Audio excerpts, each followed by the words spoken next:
Good morning, how are you?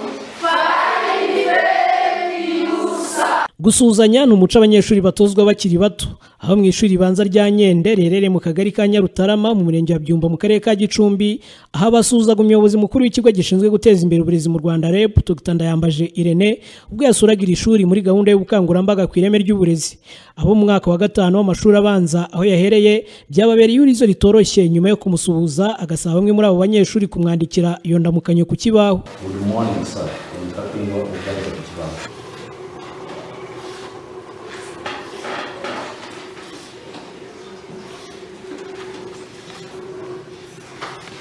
Nabo mu mwaka wa 6 bo bari mu isomo ry'Ikinyarwanda. Aha nawo bamwe muri abo banyeshuri ntiborohewe no kwandika amagambo arimo ibihekane.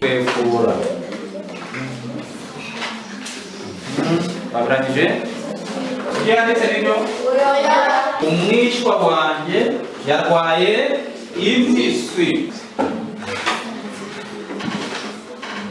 Yabikoze? Mutuyeyezu Theophile umuyobozi w'iri shuri yavuze ko impamvu y'ireme ry'uburezi batanga bigaragara ko rikiri hasi ngo bishingiye ku mpamvu yakize mu byiciro bitatu harimo iz'ababyeyi, abarimu ndetse n'abanyeshuri ubwabo.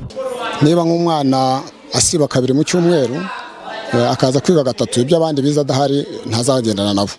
Niba umwana wa hano ari wa wundi ugera mu rugo akajya kwaherera inka akajya mu mirimo wo mu rugo gusa naho mu akatwamuha akaza atayikoze, urumva kugira ngo nibindi azatera imbere ni ikibazo gikomeye cyane. None hari no ku ruhande rw'umwana ku giti cye nkuko nari nabivuze, hari abana dufite ubona badafite ubushake bwo kwiga, ubona ari uguhatiriza, ari ugushorera, twamuzana twamuhwitura twamukebura ugasanga umwana ntashoboka. Umwana udashoboka rero n'ubundi ntacyo azageraho. Dufate nk'urugero nk'uyu mwana wo mu wa 6 mu utazi kwandika Ikinyarwanda, uriya mwana buriya umubyeyi we ntasiba hano. Dr. Ndayambaje Irene umuyobozi mukuru w'ikigo gishinzwe guteza imbere uburezi mu Rwanda REB yavuze ko mu bugenzuzi yakoze ngo yabonyemo ibibazo bitandukanye bigomba kwitabwaho bigahabwa umurongo, harimo iby'isukunye, abana basiba n'abatishuri, abarezi batazi umubare w'abana bagomba kuba bari mu ishuri, abana bafite ubumenyi butajyanye n'ikigero cy'imyaka barimo n'ibindi bitandukanye. Twabonye ibintu bikomeye kandi bikeneye mu by'ukuri icyo navuga ingamba zikomeye ndetse no guhabwa umurongo.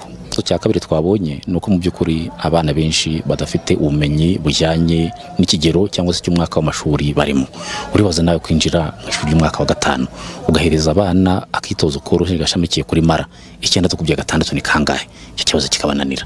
Abana bagusubuje bati good morning sir, ni byiza ko babivuze mu byandika